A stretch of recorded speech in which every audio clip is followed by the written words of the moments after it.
الحمد لله رب العالمين والصلاة والسلام على سيد الأنبياء والمرسلين وعلى صحبه ومن تبعهم بإحسان إلى يوم الدين وبعد ہم نفل نمازوں کے حوالے سے باب پڑھ رہے ہیں اور اس میں یہاں تک پہنچ گئے تھے وطر کے مسائل کو پڑھتے پڑھتے آج ہم انشاءاللہ یہ پڑھیں گے کہ اگر کسی کا وطر رہ جاتا ہے تو پھر وہ کیا کرے، یعنی وطر کی قضا کیا ہے۔ ویسے تو ہم نے پیچھے پڑھ لیا تھا کہ وطر رات کے کسی حصے میں بھی پڑھا جا سکتا ہے، نماز عشاء سے کے بعد سے لے کے طلوع فجر تک۔ لیکن آج ہم ابھی انشاءاللہ دیکھتے ہیں حدیث کو۔ تو وطر کی قضا بھی ہے، رات کو رہ جائیں تو بعد میں پڑھ لینے چاہیے۔ آگے حدیث آئے گی انشاءاللہ جس میں اللہ کے نبی صلی اللہ علیہ وسلم فرمائیں گے کہ جو کوئی وطر پڑھنا بھول گیا یا اس کا وطر رہ گیا تو وہ پھر بعد میں پڑھ لیں۔ اور اسی طرح سے تہجد بھی اگر رہ جاتی ہے کسی انسان کی تو وہ بھی سورج طلوع ہونے کے بعد بھی پڑھ سکتا ہے، ہاں اس کو جفت بنا دے گا۔ یعنی اللہ کے نبی صلی اللہ علیہ وسلم جب کبھی جاگ نہ آتی یا آپ بیمار ہوتے تو دن میں پھر 12 رکعت پڑھ لیتے تھے۔ اور اسی طرح ایک حدیث ہے جس میں اللہ کے نبی صلی اللہ علیہ وسلم فرماتے ہیں کہ جس کا کوئی رات کا حصہ رہ جائے، یعنی سونے کی وجہ سے وہ سویا رہ گیا اور رات کو وہ نہیں کر سکا وہ عمل، تو وہ نماز فجر اور نماز ظہر کے درمیان کر لے۔ کوئی شخص رات کو قرآن مجید کی 100 آیات پڑھتا تھا، بڑی فضیلت ہے اس کی، وہ ایسی ہے جیسے ساری رات تہجد پڑھتا ہے، اس کا ثواب دیا جاتا ہے اس کو۔ تو اگر کوئی ایسا کام کرتا تھا وہ یا تہجد پڑھتا تھا اور وہ رہ گئی تو پھر نماز فجر سے لے کے نماز ظہر کے درمیان تک وہ اس کو کسی وقت بھی ادا کر لے تو اللہ کے رسول صلی اللہ علیہ وسلم فرماتے ہیں یہ ایسے ہی شمار ہوگا جیسے کہ اس نے رات کو وہ عمل کیا ہے۔ تو بہرحال کوشش کرنی چاہیے کہ نہ رہے، لیکن اگر ظاہر انسان ہے، بشری لغزش ہے، بشری تقاضوں کے مطابق اگر بھول جاتا ہے یا سو جاتا ہے تو پھر وہ بعد میں پڑھ لے۔ تو یہ ہمارے پاس حدیث ہے جابر رضی اللہ تعالیٰ عنہ سے،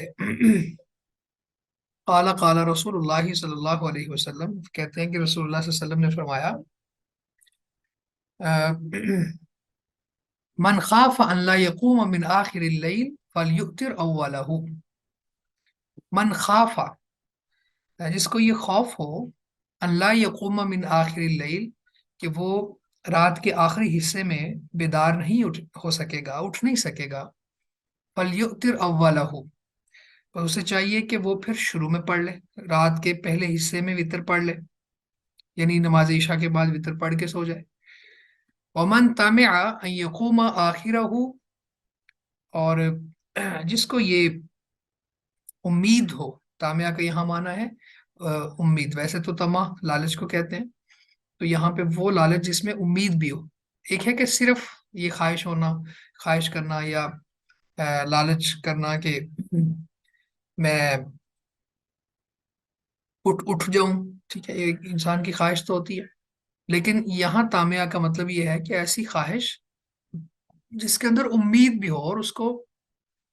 کنفرم ہو یا زیادہ چانسز ہوں کہ وہ اٹھ سکے گا۔ تو یوں اللہ کے نبی صلی اللہ علیہ وسلم ہمیں ہماری تربیت فرما رہے ہیں، وَمَن طَمِعَ أَن يَقُومَ آخِرَهُ، اور جس کو امید ہو کہ وہ رات کے آخری حصے میں اٹھ کھڑا ہوگا، فَلْيُؤْتِرْ آخِرَ اللَّيْلِ، اس اسے چاہیے کہ وہ رات کے آخری حصے میں ہی وطر پڑھے۔ فَإِنَّ صَلَاةَ آخِرِ اللَّيْلِ مَشْهُودَةٌ، پس بے شک آخری نماز، رات کے آخری حصے کی نماز جو ہے وہ مشہودہ ہے۔ مشہودہ سے مراد یہ ہے کہ وہاں پہ رحمت کے فرشتے حاضر کیے جاتے ہیں۔ وذالک افضل، اور یہ افضل ہے، یعنی اس وقت پڑھنا یہ افضل ہے، افضل نماز ہے۔ رات کا جو آخری حصہ ہے، جب رات کے 3 حصے کیے جائیں، پہلے 2 حصے گزر جائیں اور آخری ایک حصہ رہ جائے، تو اس کے بارے میں اللہ کے نبی صلی اللہ علیہ وسلم کا فرمان بھی ہے نا، ان اللہ ینزل کل لیلۃ حین یبقى ثلث اللیل الآخر الی السماء الدنیا، کہ اللہ تعالیٰ جب رات کا آخری ثلث رہ جاتا ہے تو آسمان دنیا پر نزول فرماتے ہیں کہ کما یلیق بشانہ، جس طرح اللہ کی شان کے لائق ہے۔ تو اللہ تعالیٰ آتے ہیں اور آ کے پھر اپنی رحمت پھیلاتے ہیں اور پھر لوگوں سے کہتے ہیں کہ کوئی ہے جو گناہ معاف کروانا چاہے، کوئی رزق کا طالب ہو، تو یہ وقت بڑا ہی قیمتی اور اہم ہوتا ہے۔ تو اس لیے اللہ کے نبی صلی اللہ علیہ وسلم ہمیں اس بات کی طرف ترغیب دلا رہے ہیں کہ جو بندہ اس رات کے اس حصے میں پڑھ سکتا ہو وطر، تو اس کو چاہیے کہ اسی حصے میں پڑھے، کیونکہ ایک تو فرشتے، رحمت کے فرشتے حاضر کیے جاتے ہیں اور اس نماز میں، اور اسی طرح سے دوسرا معنی اس کا دوسری اس کی آپ نے خود فرما دیا کہ وذالک افضل، اور یہ افضل ہے۔ اس کے بعد اگلی حدیث ابن عمر رضی اللہ عنہما سے ہے، عن النبی صلی اللہ علیہ وسلم قال، نبی اکرم صلی اللہ علیہ وسلم سے وہ روایت کرتے ہیں کہ آپ نے فرمایا اذا طلع الفجر، جب فجر طلوع ہو جائے۔ یہاں پہ فجر طلوع ہو جائے، تھوڑا سا اس کو سمجھیے گا، اس کا معنی یہ نہیں ہے کہ سورج طلوع ہو جائے۔ فجر طلوع ہونے کا مطلب کیا ہے کہ صبح کی نماز کا وقت آ جائے۔ فقد ذهب وقت كل صلاة اللیل والوتر، تو پھر ساری جو رات کی نماز ہے اور وطر ہے اس کا وقت چلا جاتا ہے۔ جب فجر طلوع ہو جاتی ہے تو رات کی سب نمازوں کا اور وطر کا وقت ختم ہو جاتا ہے۔ فَأَوْتِرُوا قَبْلَ طُلُوعِ الْفَجْرِ، بس تم لوگ فجر طلوع ہونے سے پہلے وطر پڑھ لیا کرو۔ تو یہاں پہ باؤنڈریز جو نماز کے اوقات کی ہے، خاص طور پہ رات کی نماز، نفل نماز، تہجد اور وطر، تو وہ طلوع فجر تک ہے۔ پھر میں کہہ رہا ہوں اس کو طلوع آفتاب نہیں لینا آپ نے، طلوع شمس نہیں ہے، یہ طلوع فجر ہے۔ اور طلوع فجر سے مراد کیا ہے کہ جب فجر کی نماز کا وقت ہو جاتا ہے۔ تو یہ حدیث بھی ہم نے پڑھ لی الحمدللہ اللہ کی توفیق سے، کہ وطر جو ہے اور صلاۃ اللیل یعنی رات کی ہر نماز کا وقت وہ طلوع فجر تک ہے۔ تو طلوع فجر کو آپ نے خاص طور پہ سمجھنا ہے، یہاں پہ طلوع آفتاب نہیں سمجھنا۔ طلوع فجر سے مراد یہ ہے کہ جب ہم نے فجر کے نماز کے اوقات کا بیان کیا تھا، یہاں پہ پڑھا تھا، تو اس میں ہمیں سمجھ آئی تھی کہ فجر صادق اور فجر کاذب اور یہ ساری چیزوں کو ہم نے تفصیل سے الحمدللہ ڈسکس کیا تھا، تو وہاں پہ طلوع فجر مراد ہے، فجر کا وقت جب ہو جاتا ہے۔ یہاں تک ہمارا جو نماز وطر کے حوالے سے بات تھی وہ پوری ہو گئی ہے۔ اس کے بعد نماز چاشت، اس کا بیان ہے یہاں سے۔ نماز چاشت اس کو صلاۃ الضحیٰ بھی کہتے ہیں، اور اشراق بھی اس کو کہتے ہیں، اور صلاۃ الاوابین بھی کہتے ہیں۔ ضحیٰ اس لیے یا اشراق اس لیے کہ یہ سورج طلوع ہونے کے بعد ادا کی جاتی ہے، اور اوابین اس لیے، اوابین کا لفظی معنی ہوتا ہے بہت زیادہ توبہ کرنے والوں کی نماز۔ تو ظاہر ہے جو بندہ فرائض کے ساتھ ساتھ نوافل میں بھی پیش ہے، تو وہ اللہ سے رحمت کی امید رکھتا ہے، گناہوں کو بخشوانا چاہتا ہے، تو اس لیے اس کو اللہ کے رسول صلی اللہ علیہ وسلم نے ہی نام دے دیا صلاۃ الاوابین بھی۔ اس کے حوالے سے جو چیزیں کچھ ہیں وہ میں سمرائز کر دیتا ہوں، پھر ہم انشاءاللہ حدیث پڑھتے ہیں۔ ایک تو نام کے حوالے سے ہو گیا، اور دوسرا اس کی فضیلت کے حوالے سے کچھ چیزیں ہیں۔ مثلاً ایک حدیث ہے کہ اللہ کے نبی صلی اللہ علیہ وسلم نے فرمایا کہ جب بھی کوئی آدمی صبح کرتا ہے تو اس کے لیے ہر جوڑ کی طرف سے صدقہ کرنا ضروری ہوتا ہے۔ یہ صحیح مسلم کی حدیث ہے، یصبح علی کل سلامہ من احدکم صدقہ، کہ جب بھی کوئی بندہ صبح کرتا ہے تو اس کے ہر جوڑ کی طرف سے صدقہ کرنا واجب ہوتا ہے۔ فکل تسبیحۃ صدقہ، تو سبحان اللہ کہنا بھی صدقہ ہے۔ وکل تحمیدۃ صدقہ، الحمدللہ کہنا بھی صدقہ ہے۔ وکل تحلیلۃ صدقہ، اور ہر لا الہ الا اللہ کہنا یہ بھی صدقہ ہے۔ وکل تکبیرۃ صدقہ، اور ہر تکبیر یعنی اللہ اکبر کہنا یہ بھی صدقہ ہے۔ اور فرمایا وَأَمْرٌ بِالْمَعْرُوفِ صَدَقَةٌ وَنَهْيٌ عَنِ الْمُنْكَرِ صَدَقَةٌ، اور نیکی کا حکم دینا، برائی سے منع کرنا یہ بھی صدقہ ہے۔ یہ صدقے کی مختلف اقسام بیان کی آپ نے۔ اور پھر آخر میں جو ہمارا محل شاہد ہے وہ اللہ کے نبی صلی اللہ علیہ وسلم کا فرمان ہے اس حدیث میں، وَيُجْزِئُ مِنْ ذَلِكَ رَكَعَتَانِ يَرْكَعُهُمَا مِنَ الضُّحَىٰ، تو یہ جوڑوں کی طرف سے جو صدقہ واجب ہے، اس میں سے ان سب کی طرف سے نماز چاشت کی 2 رکعت کافی ہیں۔ تو جو کہ 2 رکعت پڑھ لیتا ہے تو پھر کافی ہو جاتا ہے، یعنی یہ باقی چیزیں پھر اس کے نامہ اعمال میں زائد ثواب درج ہوتا ہے۔ اگر یہ 2 رکعتیں چاشت کی پڑھ لی جائیں تو اگر نہیں پڑھتا تو پھر اس کے باقی چیزیں جو ہیں وہ صدقہ بن جاتی ہیں اور جوڑ کی طرف سے، ہر جوڑ کی طرف سے ادا ہو جاتی ہیں۔ اسی طرح ایک اور حدیث بھی ہے، اللہ کے نبی صلی اللہ علیہ وسلم صبح کی نماز پڑھنے کا حکم دیا، پھر آپ نے فرمایا کہ صبح کی نماز پڑھو، پھر نماز نہ پڑھو یہاں تک کہ سورج طلوع ہو جائے۔ جب سورج مکمل طور پر طلوع ہو جائے تو پھر آپ نماز پڑھو، اور اس وقت کی نماز کی جو گواہی ہے وہ کرامن کاتبین دیں گے، اور اس میں فرشتے بھی حاضر ہوں گے۔ اسی طرح ایک اور حدیث ہے کہ اللہ تعالیٰ خود فرماتا ہے، یعنی حدیث قدسی میں اللہ فرماتے ہیں کہ آدم کے اولاد، تو میرے لیے شروع دن میں اشراق کی 4 رکعت پڑھنے سے عاجز نہ ہو، یعنی تو انہیں ضرور پڑھ تو میں آخر دن تک تیری کفایت کروں گا۔ یعنی وہ اللہ کے ذمے میں آ جاتا ہے بندہ، اکفی کا آخر ہو، یعنی اللہ فرماتے ہیں کہ میں پورا دن جو آخر تک تمہارے لیے پھر کافی ہو جاؤں گا۔ تو اور بھی بہت سے فضائل ہیں، کچھ یہاں بھی ہم انشاءاللہ پڑھیں گے۔ تو اس کا جو وقت ہے وہ کب سے شروع ہوتا ہے؟ حدیث میں یہاں پہ ہم پڑھیں گے کہ حین ترمز الفصال، یہ یہاں پہ صلاۃ الاوابین حین ترمز الفصال، تو یعنی اونٹوں کے بچوں کے پاؤں جلنے لگیں جب، تو گویا کہ دھوپ تھوڑی تیز ہو جائے، تو اس کا مطلب یہ ہوا کہ نماز چاشت جو ہے وہ سورج تھوڑا سا روشن ہو جائے، پھر اس کے بعد وقت شروع ہوتا ہے۔ تو سورج طلوع ہو جائے، مکمل طور پر نکلے، اور نکلنے کے اگر ہم یہاں پہ اپنے ٹائم کے حساب سے بات کریں تو اس میں ہم یوں کہہ سکتے ہیں کہ کوئی 15-20 منٹ بعد احتیاطاً، بعض نے 10 منٹ بھی کہا ہے، لیکن 15-20 منٹ سورج طلوع ہونے کے بعد سے لے کے سورج یعنی زوال سے پہلے پہلے تک، اور زوال سے پہلے بھی احتیاطاً 15-20 منٹ رک جانا چاہیے، تو اس سے پہلے پہلے اس کو ادا کریں، یہ نماز چاشت کا وقت ہے۔ اور اس کی رکعت، اس کی 2 رکعتیں بھی ہیں، 4 بھی ہیں، 6 بھی ہیں، 8 بھی ہیں، ان میں سے جتنی جس کو توفیق ہو وہ پڑھ لے، یعنی کم از کم 2 ہیں اور زیادہ سے زیادہ 8 اللہ کے نبی صلی اللہ علیہ وسلم نے پڑھی۔ نماز چاشت کے حوالے سے اختلاف بھی ہے کچھ تھوڑا سا، یہاں روایات میں پڑھیں گے ہم انشاءاللہ۔ میں کہتا ہوں تھوڑا پہلے خود اس کو بیان کر دوں تاکہ پھر ہم حدیث کا ترجمہ کریں تو سمجھ آ جائے۔ وہ اختلاف یہ ہے کہ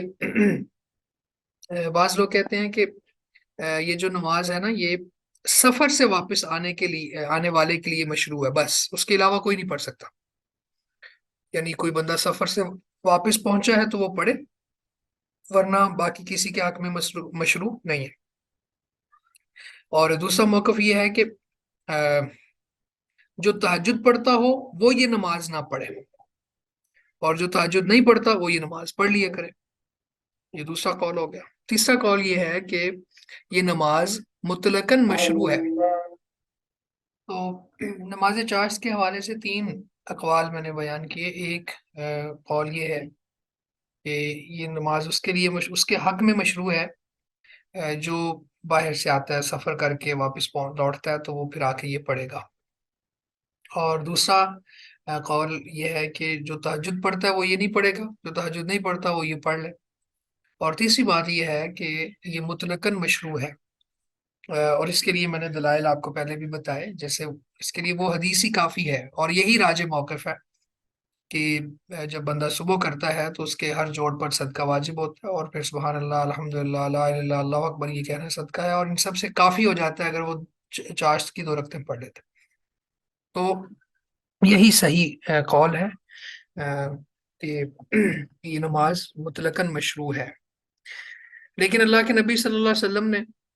کبھی یہ نماز چھوڑی بھی ہے، کیونکہ آپ نوافل کو اس لیے چھوڑتے تھے تاکہ لوگ اس کو فرض کے معنی میں نہ لے لیں۔ جیسے ابھی انشاءاللہ ہم دیکھیں گے کہ عائشہ رضی اللہ تعالیٰ عنہ کی سٹیٹمنٹ ہے، وہ کہتی ہیں کہ اللہ کے رسول نے یہ نہیں پڑھی، آپ نے نہیں پڑھی تو میں پڑھتی ہوں۔ تو اب اس میں یہ تو نہیں ہوگا کہ عائشہ رضی اللہ تعالیٰ عنہ جیسی جلیل القدر امہات المومنین میں سے بھی ہیں، صحابیہ بھی ہیں، اور بہت زیادہ علم اور فہم ہے ان کے پاس، تو وہ یہ کہیں جی میں اللہ کے رسول کی نافرمانی کرتی ہوں، نہیں، وہ ہمیں یہ سکھانا چاہتی ہیں، ہمیں سمجھانا چاہتی ہیں کہ اللہ کے رسول صلی اللہ علیہ وسلم اس کو کبھی کبھی چھوڑتے بھی تھے، اور یہ فرض نہیں ہے، یعنی فرض کے معنی میں نہ چلی جائے، اس لیے وہ ترک کے معنی میں انہوں نے بیان کر دیا۔ تو خیر ہم یہ حدیث پڑھتے ہیں انشاءاللہ۔ سب سے پہلی حدیث عائشہ رضی اللہ تعالیٰ عنہا سے ہے. قالت کہتی ہیں کانا رسول اللہ صلی اللہ علیہ وسلم یصلی الضحی اربعا، کہ نبی اکرم صلی اللہ علیہ وسلم چاشت کے نماز کی 4 رکعت پڑھتے تھے. وَيَزِيدُ مَا شَاءَ اللہ، اور جتنا اللہ چاہے اس سے زیادہ بھی کر لیتے تھے. تو چاشت کی 4 رکعت کے حوالے سے یہاں پہ اس حدیث میں ہے. وَلَهُ عَنْهَا، اور عائشہ رضی اللہ تعالیٰ عنہا سے ہی صحیح مسلم میں ہے، انہا سئلت، ان سے پوچھا گیا، هل کان رسول اللہ صلی اللہ علیہ وسلم یصلی الضحی، کیا اللہ کے نبی صلی اللہ علیہ وسلم چاشت کی اشراق کی نماز پڑھتے تھے؟ قالت، انہوں نے کہا، لا نہیں، الا ان یجیء من مغیبہ، مگر یہ کہ جب آپ سفر سے واپس تشریف لاتے ہیں. مغیب غیب سے ہے نا، جب بندہ غائب ہوتا ہے تو گویا کہ وہ کہیں گیا ہوتا ہے واپس آتا ہے، تو اس کا معنی ہے سفر سے جب آپ واپس آتے ہیں. وَلَهُ عَنْهَا، اور صحیح مسلم میں ہی عائشہ رضی اللہ تعالیٰ عنہا سے ہی مروی ہے، وہ کہتے ہیں ما رأیت رسول اللہ صلی اللہ علیہ وسلم یصلی قط صبحۃ الضحیٰ، کہ میں نے نبی مکرم صلی اللہ علیہ وسلم کو کبھی چاشت کی نماز پڑھتے نہیں دیکھا. وَإِنِّي لَأُسَبِّحُهَا، لیکن البتہ میں اس کو پڑھتی ہوں. یہ ہے وہ حدیث جس کی طرف میں نے پہلے تمہیدی کلمات میں اشارہ کیا کہ عائشہ رضی اللہ تعالیٰ عنہ کا یہ کہنا صرف اس لیے تھا کہ لوگوں کو یہ اندازہ ہو کہ یہ فرض نہیں ہے،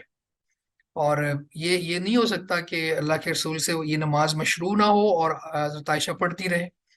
تو رسول معظم صلی اللہ علیہ وسلم کی حبیبہ اور سب سے زیادہ فقاہت میں اور سمجھ میں اور فہم میں افضل اور اشرف اور اعلیٰ جو آپ کی بیوی ہے، وہ یہ کیسے ممکن ہے کہ وہ آپ کی مخالفت کرے؟ تو یہ احادیث عائشہ رضی اللہ تعالیٰ عنہ سے ہے. اس کے بعد زید بن ارقم سے ہے ان رسول اللہ صلی اللہ علیہ وسلم قال صلاۃ الاوابین حین ترمز الفصال، کہ اللہ کے نبی صلی اللہ علیہ وسلم نے فرمایا کہ نماز چاشت کا جو وقت ہے وہ تب ہے جب اونٹوں کے بچوں کے پاؤں جلنے لگے. تو بچہ جو ہے وہ زیادہ فیل کرتا ہے نا تپش کو، تو اس لیے یعنی اس کا مطلب یہ نہیں ہے کہ بہت زیادہ دھوپ نکل آئے اور سورج سر پہ آ جائے، بلکہ اس کا مطلب یہ ہے کہ یعنی سورج طلوع ہونے کے جیسے میں نے 15-20 منٹ کا ایک اندازے کے مطابق بتایا، تو اتنا ہی ہے. تو یہ اس کا وقت نقطۂ آغاز ہے.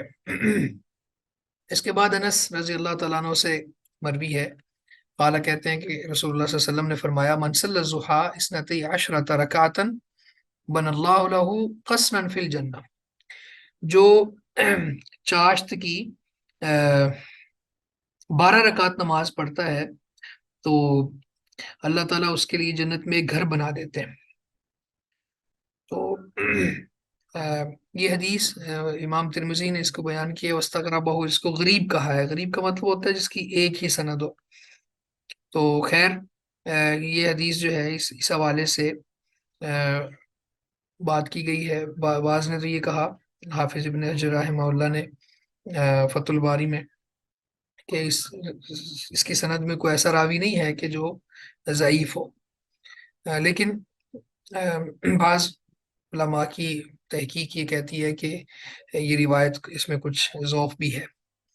لیکن وہ جو دن اور رات میں 12 رکعت جو سنت مؤکدہ ہیں وہ پڑھنے کے حوالے سے تو جو فضیلت ہے وہ ہم پیچھے پڑھ رہے ہیں، وہ جنت میں ایک گھر کی فضیلت صحیح ہے، یعنی اس میں اختلاف نہیں ہے علماء کا. اس کے بعد عائشہ رضی اللہ تعالیٰ عنہ کہتی ہیں داخل رسول اللہ صلی اللہ علیہ وسلم بیتی فصلی الضحیٰ 8 رکعات، کہ اللہ کے نبی صلی اللہ علیہ وسلم میرے گھر میں داخل ہوئے اور آپ نے 8 رکعت نماز چاشت پڑھی. تو یہ جو ہم نے بات کی تھی کہ 2 بھی ہو سکتی ہیں، 4 بھی، 6 بھی اور 8 بھی. اس کے بعد باب صلاۃ الجماع والامامہ، نماز با جماعت اور امامت کا باب. اس باب کو بھی شروع کرنے سے پہلے کچھ تمہیدی باتیں ہیں جو سمجھنا بہت ضروری ہیں، وہ بھی ہم دیکھ لیتے ہیں. نماز با جماعت ادا کرنا، اس حوالے سے علماء کے تین موقف ہیں، تین اقوال ہیں علماء کے۔ ایک قول تو یہ ہے کہ یہ سنت مؤکدہ ہے۔ سنت مؤکدہ کا مطلب یہ ہوتا ہے کہ اس کو اگر کیا جائے تو پھر اجر زیادہ ہے، بہت بہتر ہے، لیکن نہ کرنے سے گناہ نہیں ملتا۔ اور دوسرا موقف ہے فرض کفایہ۔ فرض کفایہ کا مطلب یہ ہوتا ہے کہ اگر کچھ لوگ اس حکم پر عمل کر لیں اور باقی لوگ نہ کریں تو یہ کفایت کر جاتا ہے۔ یعنی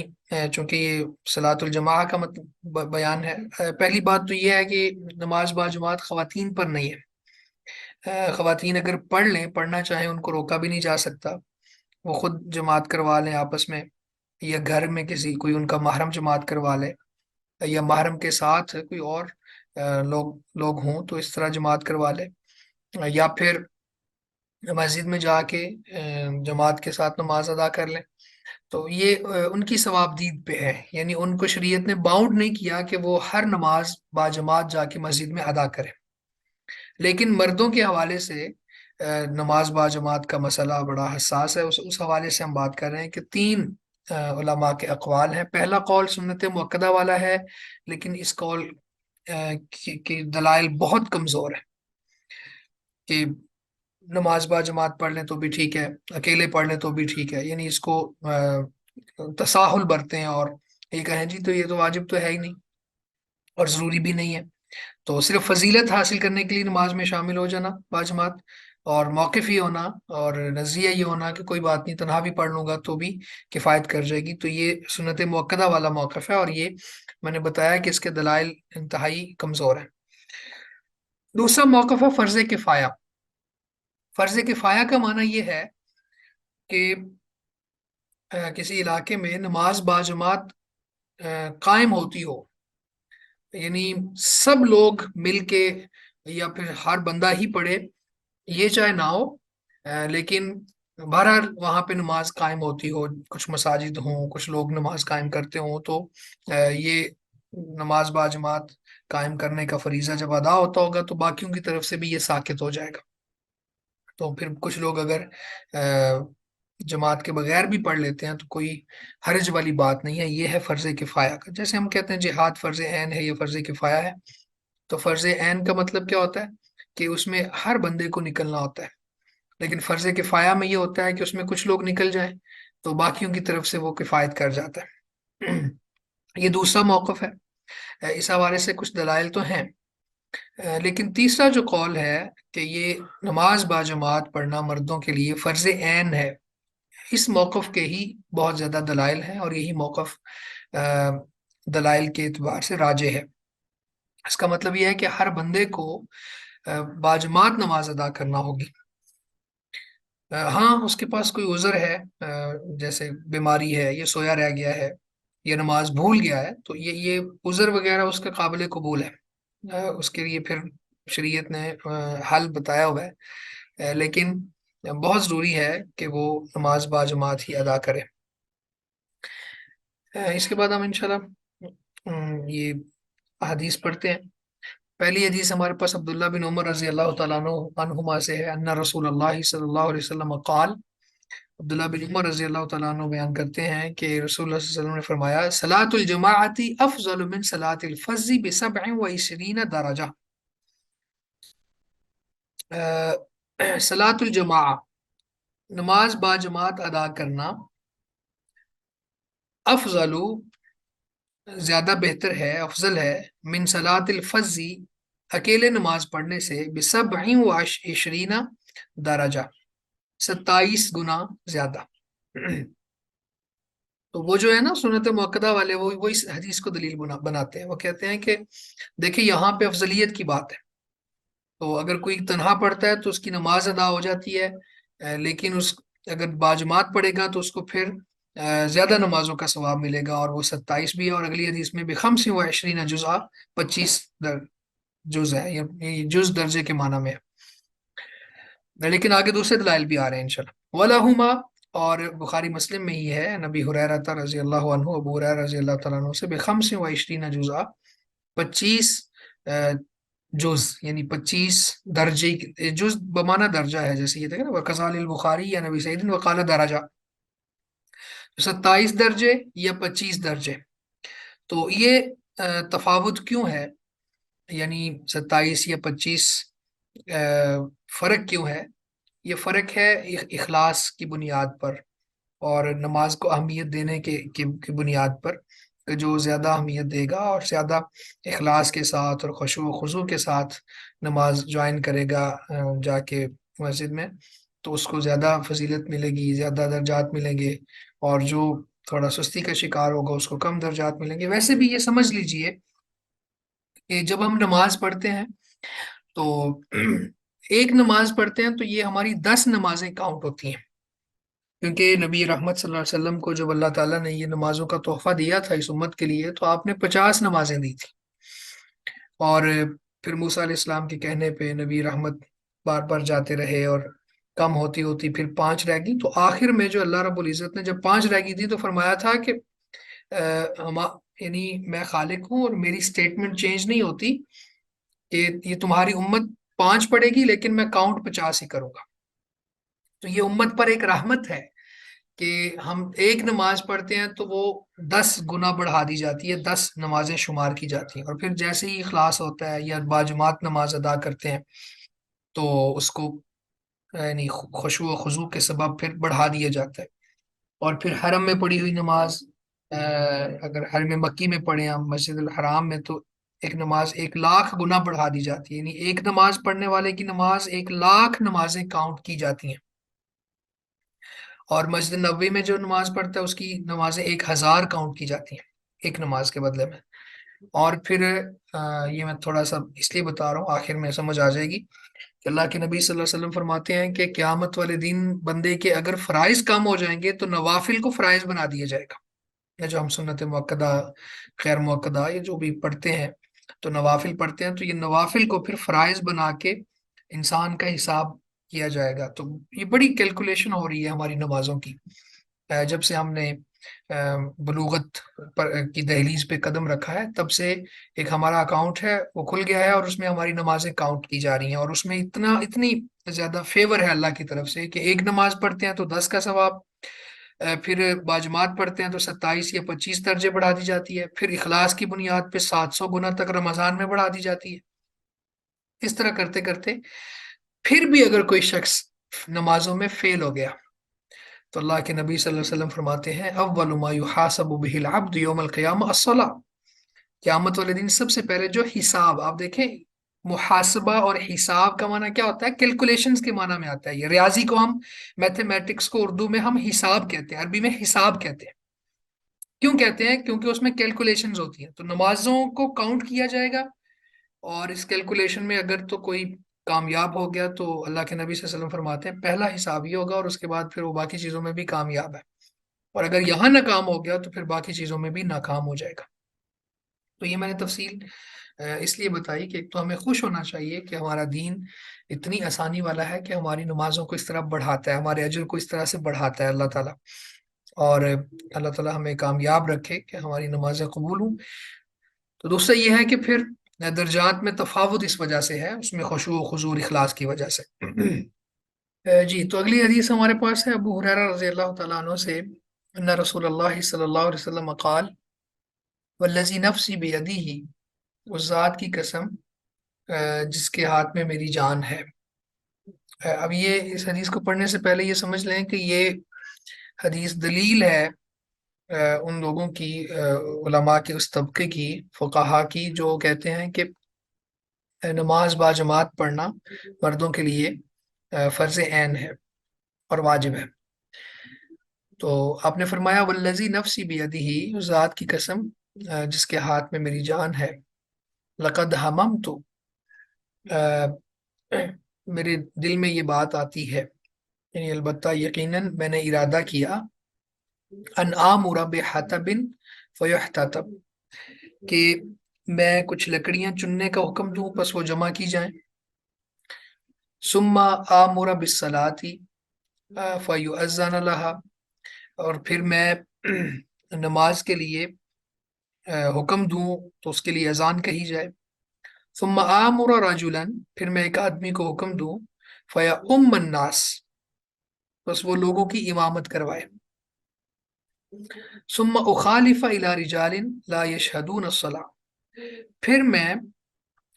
اخالف ان لوگوں کے پیچھے نکلوں، رجال مردوں کے پیچھے، لا يشهدون الصلاة جو نماز میں حاضر نہیں ہوتے، فوحرق علیہم بیوتہم، بس میں ان پر ان کے گھر جلا دوں۔ یعنی اللہ کے نبی صلی اللہ علیہ وسلم یہاں یہ اپنا ارادہ ظاہر فرما رہے ہیں کہ میں نے یہ ارادہ کیا کہ لکڑیاں جمع کی جائیں، پھر نماز کے لیے میں حکم دوں، اس کے لیے اذان کہی جائے، اور پھر میں کسی شخص کو حکم دوں وہ لوگوں کی امامت کروائے، اور میں ان لوگوں کے پاس جاؤں، ان کو دیکھوں کہ وہ جو نماز میں حاضر نہیں ہوتے، مرد، یعنی الا رجال، مردوں، عورتوں پر تو نماز باجماعت پڑھنے کا مسئلہ ہی نہیں ہے، پڑھ لیں تو بہتر ہے، نہ پڑھیں تو کوئی گناہ نہیں ہے۔ لا یشہدون الصلاۃ، تو الا رجال لا یشہدون الصلاۃ، ایسے مردوں کی طرف نکل جاؤں، ان کے پیچھے نکل جاؤں جو نماز میں حاضر نہیں ہوتے، فوحرک علیہم بیوتہم، پس میں ان پر ان کے گھر جلا دوں، والذی نفسی بیدہ، اور ذات کی قسم جس کے ہاتھ میں میری جان ہے، لو یعلم احدہم، اگر ان میں سے کوئی ایک جان لے، انہ یجد عرقا سمینا، کہ بے شک، یعنی ان میں سے کوئی شخص یہ جان لے کہ اس کو ایک گوشت لگی ہوئی ہڈی ملے گی، او مرماتین حسناتین، یا پھر اس کو بکری کے دو خوبصورت پائے ملیں گے، لشاہد لشاہد العشاء، البتہ ضرور وہ عشاء پڑھنے آئے۔ متفقن علیہ، بخاری مسلم کی یہ حدیث ہے، اور یہ الفاظ بخاری کے ہیں۔ اس حدیث کے آخری حصے میں اللہ کے نبی صلی اللہ علیہ وسلم نے ان لوگوں کے بارے میں جو نماز میں حاضر نہیں ہوتے، ان کا کوئی بزنس ان کو روک لیتا ہے، یا وہ ان کی میٹریلسٹک اپروچ ہوتی ہے، مادہ پرست ہوتے ہیں وہ، ان کے حوالے سے خاص طور پہ یہاں پہ یہ فرمایا کہ اگر ان کو یہ پتا چلے کہ یہاں پہ کوئی ایسی ہڈی ملے گی جس کے اوپر گوشت لگا ہوا ہے، تو یا پھر یہاں پہ پائے ملیں گے، تو وہ ضرور عشاء میں آ کے حاضر ہوں اور پھر یہ کھائیں اور لے کے جائیں۔ تو گویا آپ نے کرٹیسائز کیا ہے ان لوگوں کو کہ جو دنیاوی معلومات کی وجہ سے نماز میں حاضر نہیں ہوتے، اور پیچھے جو آپ نے یہ فرمایا کہ میرا دل چاہتا ہے کہ میں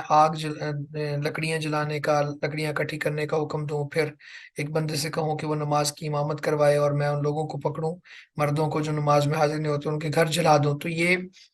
بہت سخت وعید ہے۔ تو وعید یعنی کبیرہ اور صغیرہ گناہ میں جب ہم فرق کرتے ہیں نا، تو پھر اس میں یہی ہوتا ہے کہ جس پر کوئی وعید ہو تو وہ کبیرہ گناہ ہوتا ہے، تو یہاں پہ یہ کبیرہ گناہ ہے کہ جو شخص نماز با جماعت چھوڑ دیتا ہے۔ ہاں، اس میں اگر کوئی اس کے پاس عذر ہے تو اس پہ انشاءاللہ بھی بات آگے آئے گی۔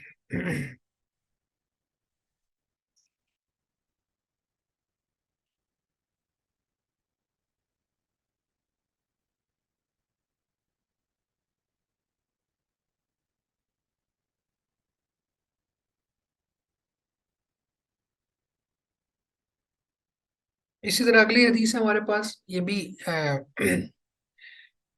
صحیح بخاری اور مسلم میں ہے، ابو ہریرہ رضی اللہ تعالیٰ عنہ سے، قال قال رسول اللہ صلی اللہ علیہ وسلم، کہ رسول اللہ صلی اللہ علیہ وسلم نے فرمایا، اثقل الصلاۃ علی المنافقین صلاۃ العشاء و صلاۃ الفجر،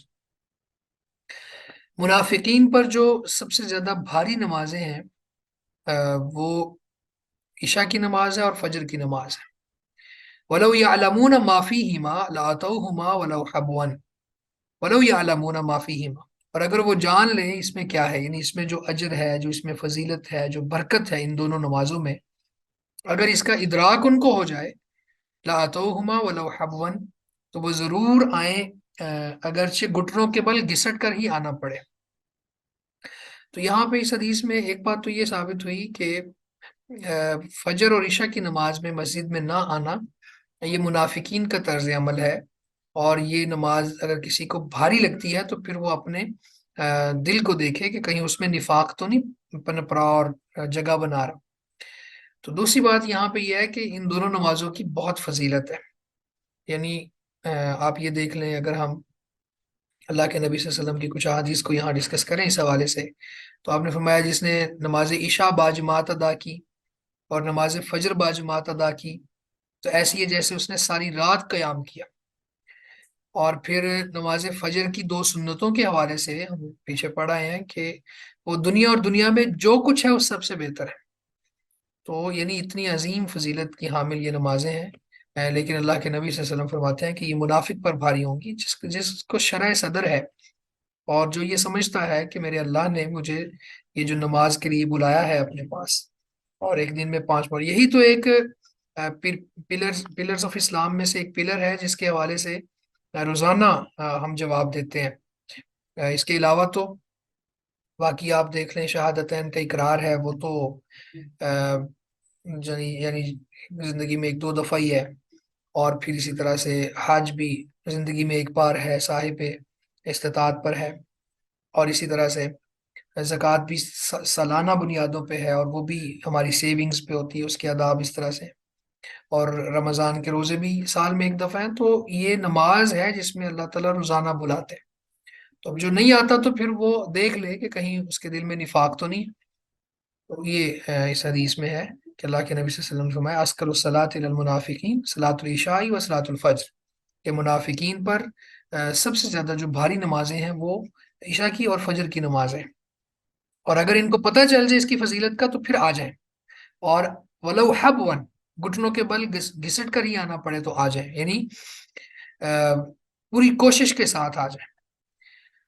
اس کے بعد آگے یہ حدیث ہے. یہ حدیث بھی فقہا کے اس طبقے کی دلیل ہے جو کہتے ہیں کہ مردوں کے لیے مسجد میں آنا، نماز باجماعت ادا کرنا یہ واجب ہے اور فرض عین ہے. یعنی ہر ایک کو الگ الگ سے یہ فریضہ ادا کرنا ہوگا. کچھ لوگوں کے اس فرض کو ادا کر دینے سے باقیوں سے ساقط نہیں ہو جائے گا، جیسے نماز جنازہ ہے. اب نماز جنازہ جو ہے یہ فرض کفایہ ہے، یہ فرض عین نہیں ہے. یعنی اگر فرض عین ہوتا تو پھر امت کے ہر فرد پر واجب ہوتا کہ یہ جنازہ پڑھے، تو ایسا تو ممکن بھی نہیں تھا. اور پھر یہ ہے بھی فرض کفایہ کہ کچھ لوگ اگر ادا کر دیں تو باقیوں کی طرف سے وہ ادا ہو جاتا ہے. لیکن نماز با جماعت کے حوالے سے جو فرض عین کے قائل ہیں ان کی یہ دلیل ہے کہ ابو ہریرہ رضی اللہ تعالیٰ عنہ کہتے ہیں کہ اتى النبی صلی اللہ علیہ وسلم رجل اعمى، نبی صلی اللہ علیہ وسلم کے پاس ایک نابینا شخص آیا. فقال، اس نے کہا یا رسول اللہ، یا اللہ کے رسول، لیس لی قائد یقودنی الی المسجد. لیس لی قائد، میرے پاس کوئی قائد نہیں ہے. قائد کا مطلب کوئی گائیڈ لے کے آنے والا. یقودنی الی المسجد، جو مجھے مسجد کی طرف رہنمائی کرے، مسجد میں لے کے آئے. فرخص لہ، جب اس نے آ کے یہ کہا تو اللہ کے رسول صلی اللہ علیہ وسلم نے اس کو رخصت دے دی. ٹھیک ہے، کیا مطلب ہے کہ یعنی آپ گھر میں پڑھ لیا کرو، نماز با جماعت میں حاضر ہونے کی ضرورت نہیں ہے. دو چیزیں آپ دیکھیں یہاں پہ، ایک رجل اعمى، وہ نابینا ہے، دوسرا کوئی اس کو لانے والا بھی نہیں ہے. فلما ولا، بس جب وہ مڑا یعنی جانے کے لیے وہ شخص مڑا، دعاہ، آپ نے اس کو بلایا. فقال، پس آپ نے فرمایا هل تسمع النداء بالصلاة، کیا تمہیں نماز کے لیے جو اذان دی جاتی ہے اس کی آواز آتی ہے؟ یعنی کیا تم اذان سنتے ہو، نماز کی اذان کو سنتے ہو؟ قال نعم، تو اس نے کہا جی ہاں میں سنتا ہوں. قال، تو آپ نے فرمایا فعجب، پھر جواب دو، یعنی اس نماز مسجد میں آ کر باجماعت ادا کرو، یہ ہے جواب دینے سے مراد. تو پہلے آپ نے رخصت دی، لیکن بعد میں جب یہ آپ نے اس سے سنا کہ اسے اذان کی آواز آتی ہے تو پھر آپ نے اسے یہ حکم دیا کہ مسجد میں آ کے ہی جواب دو، یعنی نماز با جماعت ادا کرو. اب یہ حدیث ہے، آپ یہ دیکھیں کہ اگلی حدیث بھی پڑھ لیتے ہیں پھر انشاءاللہ اس پہ دونوں پہ بات کر لیتے ہیں. ابن عباس رضی اللہ عنہما سے ہے یعنی نبی صلی اللہ علیہ وسلم قال، کہ نبی اکرم صلی اللہ علیہ وسلم نے فرمایا من سمع النداء فلم یأت فلا صلاۃ له الا من عذر، جس نے نماز سنی اور پھر اس نے فلم یأت نہیں آیا، یعنی مسجد میں آ کے باجماعت نماز ادا نہیں کی، فلا صلاۃ له، پس اس کی نماز قابل قبول نہیں ہے، الا من عذر، ہاں کوئی عذر اگر ہوگا تو پھر اس کی نماز قابل قبول ہوگی۔ یہ حدیث ہے، اس حدیث پہ کلام کیا ہے علماء نے، یعنی اس کا مرفوع ہونا صحیح نہیں ہے، یعنی مرفوع ہونا ثابت نہیں ہے، اور ایک راوی ضعیف اور مدلس بھی ہے، اس میں یہ کہا گیا، امام نووی وغیرہ نے اس پہ بحث کی ہے۔ لیکن آپ پچھلی روایت کو دیکھ لیں، وہ تو بالکل صحیح ہے اور صحیح مسلم کی ہے۔ اب اس کا معنی کیا ہے؟ اس کا معنی یہ ہے کہ نماز با جماعت ادا کرنا اور مسجد میں آنا یہ ہر اس بندے کے لیے واجب ہے جس کو اذان کی آواز آتی ہے۔ آپ یہ دیکھیں کہ جب پہلے آپ نے اس کو رخصت دی تو اس حدیث سے ایک مسئلہ یہ بھی اخذ کیا جا سکتا ہے کہ اگر کوئی نابینا ہو، اب آنکھوں کی بینائی کا نہ ہونا یہ ایک عذر ہے، کوئی لانے والا نہیں ہے، یہ بھی ایک عذر ہے، لیکن چونکہ وہ مسجد کے قریب رہتا تھا تو اس لیے اللہ کے نبی صلی اللہ علیہ وسلم نے اس نماز کی فرضیت، باجماعت فرضیت اور اہمیت کے پیش نظر اسے کہا کہ آپ آؤ، کیونکہ نابینا شخص بھی اگر قریب ہو مسجد تو پھر اس کے لیے آنا وہاں پہ بڑا آسان ہوتا ہے، کیونکہ اس کو رستوں کا اندازہ ہو جاتا ہے، پھر اسٹک کے ساتھ وہ چلنا سیکھ لیتے ہیں اور اس طرح سے، لیکن بہت دور سے آنا ہو تو پھر مشکل ہوتا ہے۔ تو گویا کہ اذان سننے کا مطلب کیا تھا؟ اس وقت لاؤڈ سپیکرز بھی نہیں تھے، اذان سنی ہے تو مسجد کے قریب گھر ہے تو پھر تو ضرور آؤ۔ تو لیکن اگر مسجد بہت دور ہے اور اذان کی آواز نہیں آتی تو پھر نابینا کے لیے رخصت ہے، پھر بھی نابینا کے لیے رخصت ہے، دوسروں کے لیے رخصت اس لیے نہیں ہے کہ وہ آ سکتے ہیں، ان کی آنکھیں بھی ہیں اور وہ یعنی کسی اور لانے والے کی ان کو ضرورت بھی نہیں ہے۔ میں نے کہا یہ حدیث بھی ان فقہا کی دلیل ہے جو یہ کہتے ہیں کہ نماز با جماعت ادا کرنا یہ فرض کفایہ نہیں، نہ ہی سنت موقدہ ہے، بلکہ یہ فرض عین ہے۔ تو اس کے لیے ایک شرط آپ ساتھ لگا لیں کہ اذان کی آواز کی۔ اب یہ اگلی حدیث ہے ہمارے پاس، یہ حدیث ان لوگوں کی دلیل ہے جو کہتے ہیں کہ نماز با جماعت ادا کرنا یہ فرض کفایہ ہے، لیکن میں نے کہا کہ پیچھے وہ زیادہ اتھینٹک روایات بھی ہیں اور صحیح ہیں، ان کی روایات بھی ہیں، تو ایک موقف جو راجح ہے وہ تو آپ ذہن بنا لیں، وہ یہی ہے کہ مردوں کے لیے عذر کے بغیر مسجد میں یعنی اگر وہ نہیں جاتے نماز پڑھنے تو پھر ان کی نماز نہیں ہوگی اور پھر اللہ تعالیٰ ان سے ناراض ہوں گے، یہ بنا، لیکن بہرحال یہ دلیل بھی ہے، یہ حدیث ہے ہمارے سامنے۔ یزید بن اسود کہتے ہیں انہ صلی مع رسول اللہ صلی اللہ علیہ وسلم صلاۃ الصبح، وہ کہتے ہیں کہ انہوں نے اللہ کے نبی صلی اللہ علیہ وسلم کے ساتھ صبح کی نماز پڑھی، فلما صلی رسول اللہ صلی اللہ علیہ وسلم، بس آپ صلی اللہ علیہ وسلم نے نماز پڑھا لی، اذا ہوا برجلین لم یصلیا، تو اچانک وہاں دو آدمی موجود تھے جنہوں نے نماز نہیں پڑھی، یعنی اللہ کے نبی صلی اللہ علیہ وسلم نے فجر کی نماز با جماعت پڑھائی ہے اور دو شخص وہاں موجود ہیں جنہوں نے آپ کے ساتھ نماز نہیں پڑھی۔ تو جب آپ نے اسلام پھیرا، فدعا بہما، ان دونوں کو بلا لیا، فجیء بہما ترعد فرائسہما، کہ جب وہ ان کو لایا گیا نا تو ایسے تھا جیسے ان کے کندھوں کا گوشت خوف کی وجہ سے لرز رہا تھا، یعنی ان کے کندھے کانپ رہے تھے۔ فقال لہما، بس آپ صلی اللہ علیہ وسلم نے ان دونوں سے کہا، ما منعکما ان تصلیا معنا، تم دونوں کو کس چیز نے روکا کہ تم ہمارے ساتھ نماز پڑھو؟ قالا، انہوں نے کہا، قد صلینا فی رحالنا، یقیناً ہم نے اپنے رحال گھروں میں، یعنی اپنے ٹھکانوں میں، اپنے گھروں میں نماز پڑھ لی تھی۔ یعنی آپ یوں سمجھ رہے ہیں نا کہ ان دونوں نے اللہ کے رسول صلی اللہ علیہ وسلم کے ساتھ نماز با جماعت میں شرکت نہیں کی، جب آپ نے دیکھا کہ وہ موجود ہیں اور انہوں نے نماز نہیں پڑھی تو آپ نے ان کو بلایا، تو وہ پھر خوف سے کانپ رہے، ان کے کندھے کانپ رہے تھے، یعنی وہ لرز رہے تھے کہ اب اللہ کے رسول پتہ نہیں ہم سے ناراض ہوں گے، کیا کہیں گے۔ تو آپ نے جب ان سے پوچھا کہ تمہیں کس چیز نے منع کیا کہ تم دونوں ہمارے ساتھ نماز پڑھو، تو ان دونوں نے کہا، قد صلینا فی رحالنا، کہ ہم نے اپنے گھروں میں نماز پڑھ لی تھی، یعنی وہ گھروں میں پڑھ کے مسجد میں آئے ہوئے ہیں۔ قالا، تو آپ نے فرمایا، فلا تفعلا، بس ایسا نہ کرو، اذا صلیتما فی رحالکم، جب تم دونوں اپنے گھروں میں نماز پڑھ لو، ثم ادرکتم الامام، پھر تم امام کو پاؤ، ولم یصلی، تو اس نے ولم یصلی، اور اس نے نماز نہیں پڑھی،